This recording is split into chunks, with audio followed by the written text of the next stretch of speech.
ఎక్కడైతే people purchase power ఉంటుందో, ఎక్కడైతే స్టేబుల్ గవర్నమెంట్ ఉంటుందో, ఎక్కడైతే ఏబుల్ లీడర్షిప్ ఉంటుందో అక్కడికే అంతర్జాతీయ పెట్టుబడులు వస్తాయి అధ్యక్ష. ఇవాళ చిన్నప్పుడు కూడా మనం సుమతి శతకంలో చదువుకున్నాం అధ్యక్ష. ఎప్పుడు సంపద కలిగినా అప్పుడే బంధువులు వత్తురది ఎట్లన్నన్ దెప్పలుగా చెరువు నిండిన కప్పలు 10,000 చేరుగదరా సుమతి. సంపద వసతులున్న చోటికే కంపెనీలు వస్తాయి, ఉద్యోగ ఉపాధి అవకాశాలు వస్తాయి అధ్యక్ష. నేను ఐ వాంట్ టు కంక్లూడ్ అధ్యక్ష. నేను ప్రభుత్వానికి ఒకటే ఒక విజ్ఞప్తి అధ్యక్ష.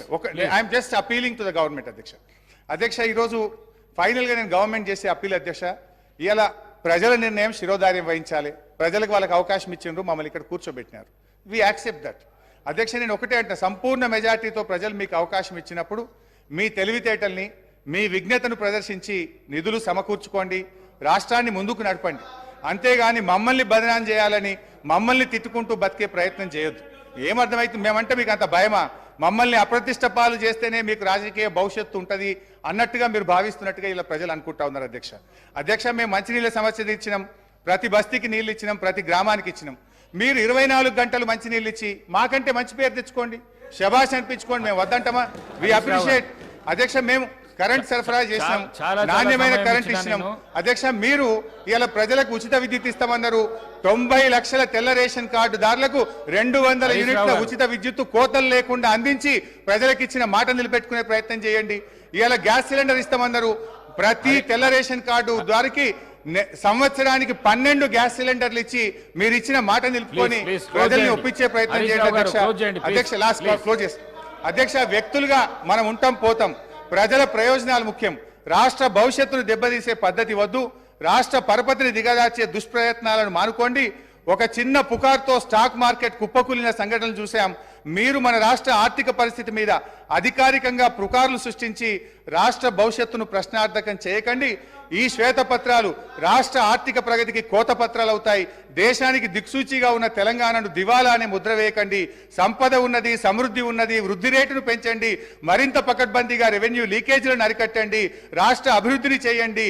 అంతేగాని ఈ దుర్మార్గపు దుష్ప్రచారాలతోని దయచేసి బురద జల్లే ప్రయత్నం చేయొద్దు. This is my sincere and honest appeal to the government. Thank you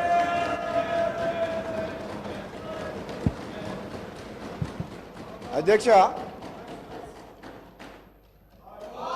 అబ్బా అధ్యక్ష కూర్చోండి చెప్తాను అధ్యక్ష. మన హరీష్ రావు గారికి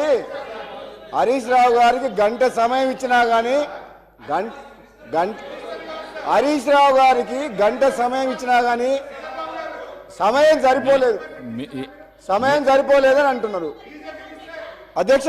సార్ కూర్చో సార్.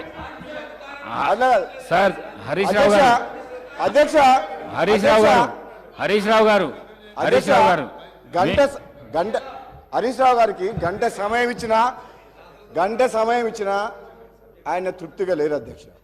ఎందుకంటే వాళ్లకు మన ఊళ్ళలో ఏమంటారు అధ్యక్ష, మేనమామ సాలు వచ్చిందంట అధ్యక్ష. అంటే ఆయనకు మాటలు చెప్పడంలా, అబద్ధాలను నిజం మాట్లాడలా. ఆ కేసీఆర్ గారు ట్రైనింగ్ మాత్రం కేసీఆర్ కుటుంబ సభ్యులకు మేనల్లునికి మాత్రం చాలా పోలికలు వచ్చినాయి అధ్యక్ష. ఇంత సమయం ఇచ్చిన తర్వాత కూడా మరి గవర్నమెంట్ని ఇట్లా మాట్లాడడం అంటే ఏంటి అధ్యక్ష ఇదంతా? అధ్యక్ష నేను ఎందుకు చెప్తున్నా అంటే మన వ్యక్తిగతంగా నా పేరు తీసుకుంటా అధ్యక్ష.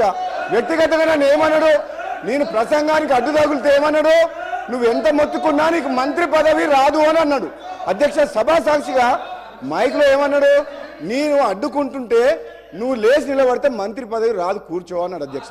అన్నాడు. నేనేమంటున్నా, నువ్వెన్నేళ్ళు కష్టపడ్డ హరీష్ రావు గారు కేసీఆర్ తర్వాత కేటీఆర్ అవుతారు కానీ నీకు మోసం జరుగుతుంది కానీ వాళ్ళు ఏం చేయరు నీకు. నువ్వు మాత్రం ఎంత కష్టపడ్డా నిన్ను వాళ్ళు నీకు తండ్రి కొడుకులు వాడుకుంటారు తప్పితే నీకు అక్కడ న్యాయం జరగదు. అధ్యక్ష ఒక్క నిమిషం అధ్యక్ష నాకు కంప్లీట్ అయిపోతుంది. ఒక్క నిమిషం నన్ను ఒక మాట అధ్యక్ష, నాకు క్లారిఫికేషన్ ఇస్తున్నా. నాకు మంత్రి పదవి రావాలన్నా వద్దా మా ముఖ్య